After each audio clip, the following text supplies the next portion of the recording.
Everyone, welcome to teaching पाठशाला। मैं हूं आपकी एजुकेटर ज्योति। आज इस वीडियो में मैं आपको इन्फॉर्मेशन देने वाली हूं regarding the PhD programme that is for session January 2024 और ये रिलीज किया गया है CSIR IGIB के द्वारा, जो कि है CSIR institute of genomic and integrated biology that is CSIR IGIB। तो इनकी तरफ से जो है पीएचडी का एप्लीकेशन फिलहाल में रिलीज किया गया है, जो कि आप देख सकते हैं। और इन केस अगर आप जानना चाहते हैं कि इनके यहाँ पे कौन कौन से इंटरडिसिप्लिनरी रिसर्च एरियाज हैं, तो यहाँ पे मेंशन करके रखा है like genomics and genome editing. Next is genomic informatics and data science, structural biology, microbiology and infectious disease, RNA biology and cell biology, nanobiotechnology, skin biology, zebrafish development biology, stem cell biology, chemical and system biology. तो इन सारे department में जो है आपको research देखने को मिल सकते हैं। ये सारे के सारे रिसर्च एरिया हैं जो कि इस इंस्टीट्यूट में अवेलेबल हैं। यहाँ पे नोट करने वाली बात यह है कि जो पीएचडी स्टूडेंट होंगे CSIR IGIB के लिए, उनको इनरोल करना होगा ACSIR के अंडर में, और डिग्री भी आपको ACSIR के द्वारा ही अवार्ड की जाएगी। अब बात कर लेते हैं एप्लीकेशन के बारे में। इंपॉर्टेंट डेट्स क्या क्या रहने वाली है। तो जो स्टार्टिंग डेट है वो होने वाली है 1 अगस्त 2023, लास्ट डेट होने वाली है 17 सितंबर। जो फर्स्ट राउंड जो होगा इंटरव्यू का वो होगा from 4 to 6 October 2023। Mode of जो इंटरव्यू होगा वो मेनली ऑनलाइन देखा जाएगा, और जो सेकेंड राउंड होगा इंटरव्यू का वो 31 अक्टूबर से लेके 2 नवंबर के बीच में देखा जा सकता है। और जो मोड ऑफ इंटरव्यू होगा that will be in person, यानी आपको उनके जो इंस्टीट्यूट है या फिर जो पीएचडी इंस्टीट्यूट है वहां पे आपको जाना पड़ेगा। एप्लीकेशन लिंक आपको यहाँ पे देखने को मिल सकता है। इस पोस्ट से रिलेटेड जितने भी लिंक होंगे वो मैं डिस्क्रिप्शन बॉक्स में आपको दे दूंगी। चलिए इंस्ट्रक्शन हम देख लेते हैं कि कौन कौन से बच्चे एलिजिबल हैं and each and everything. Instruction में जाने से पहले कुछ इन्होंने बहुत इंपॉर्टेंट बात कही है।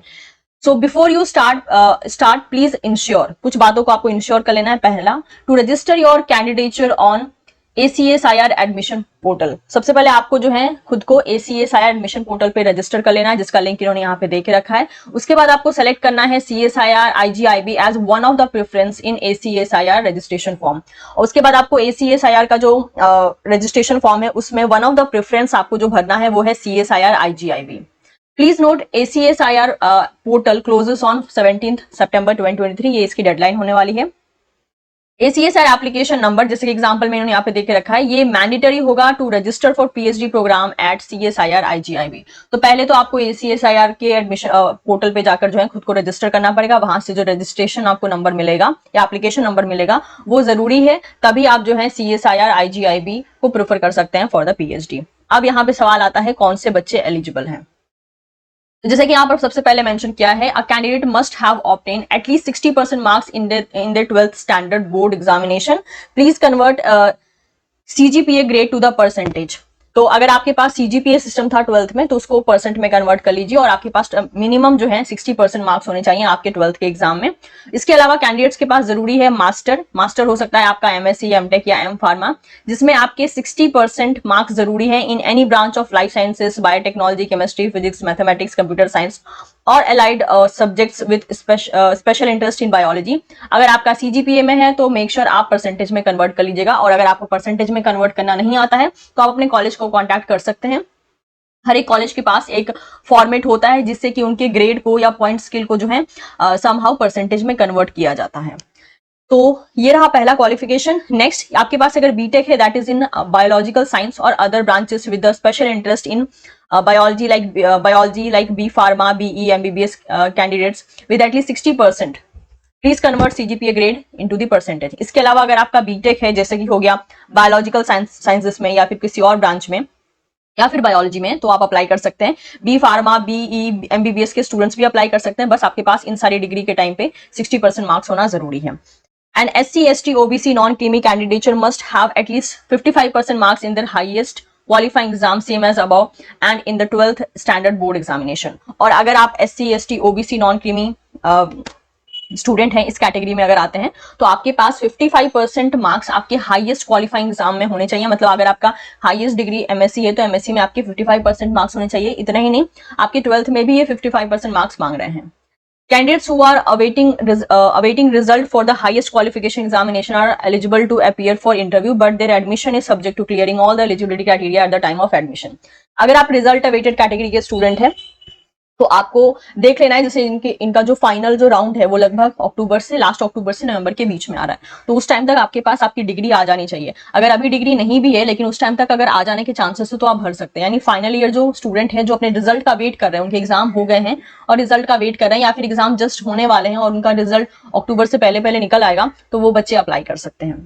बात कर लेते हैं फेलोशिप की। इन्होंने कुछ फेलोशिप की भी डिमांड की है। So a candidate must hold a valid, that is at the time of joining fellowship certificate. The fellowship can be CSIR, UGC, JRF, DBT, JRF, ICMR, JRF और equivalent.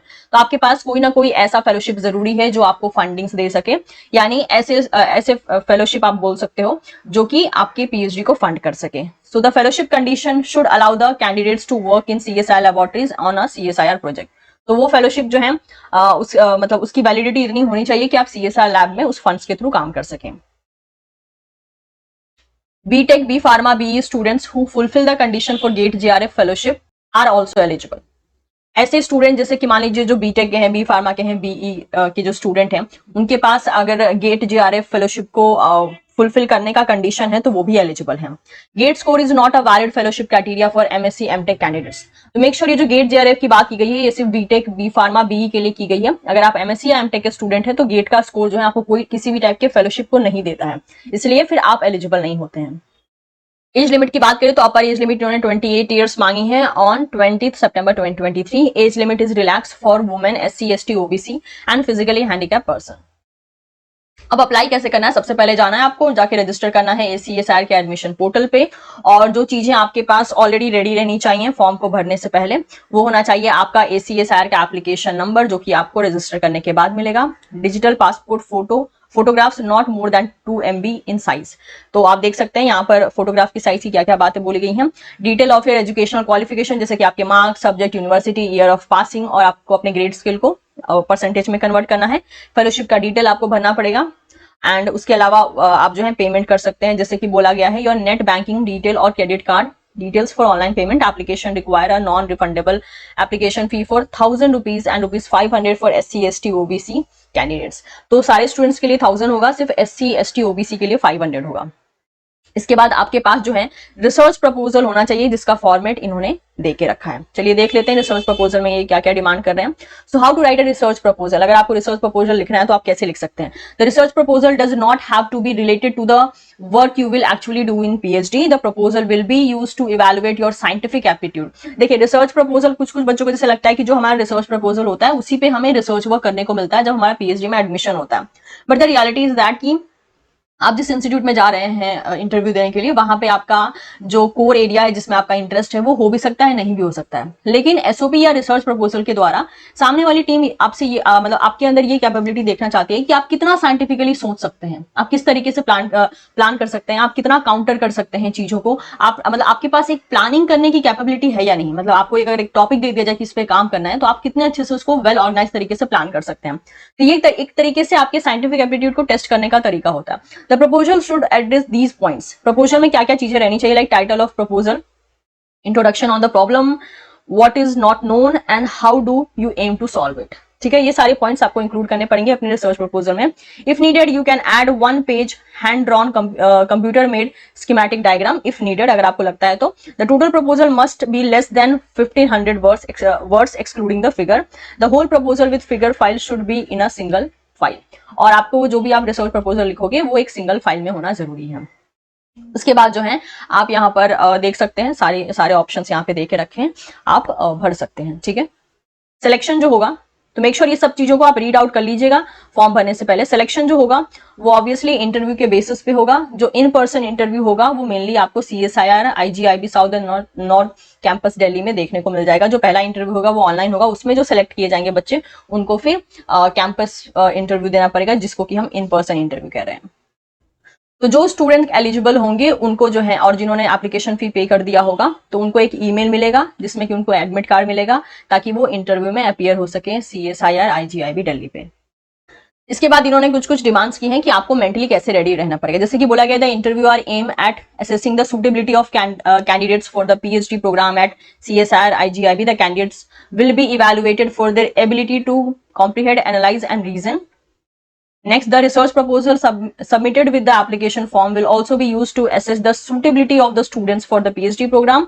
The candidates should be ready to make a short 5-minute presentation, no slide, based on their research interest and the research proposal submitted. तो ये सारे challenges आपको देखने को मिल सकते हैं in the interview hall.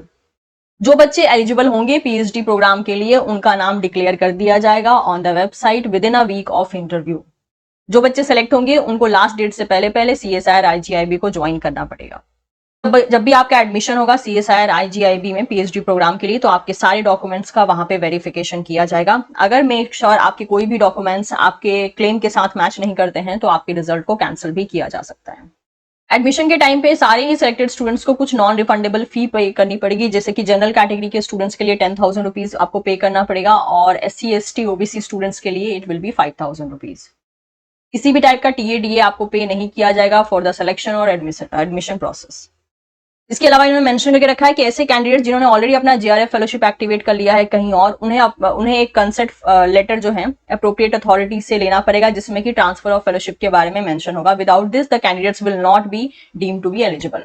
और अगर आप ऐसा नहीं करते हैं तो आपको एलिजिबिलिटी नहीं मिलेगी. तो ये था सारा का सारा detail regarding the CSIR IGIB PhD programme January 2024. अगर आपकी एलिजिबिलिटी है एज वेल एज अगर आप इंटरेस्टेड हैं तो आप बिल्कुल अप्लाई कर सकते हैं. इससे जुड़े सारे लिंक आपको डिस्क्रिप्शन बॉक्स में मिल जाएंगे. वीडियो अगर आपको पसंद आ रही हो तो इसे लाइक कर सकते हैं, इसे आप अपने दोस्तों के साथ भी शेयर कर सकते हैं. And don't forget to subscribe teaching Pathshala for more such video updates. आने वाले टाइम में भी जितने भी PhD प्रोग्राम के वैकेंसीज रिलीज होंगी या एप्लीकेशन फॉर्म पब्लिश होंगे उसके बारे में इन्फॉर्मेशन आपको इसी चैनल पर मिल जाएगा. तो मेक श्योर आप टीचिंग पाठशाला को सब्सक्राइब कर लें. Thank you so much.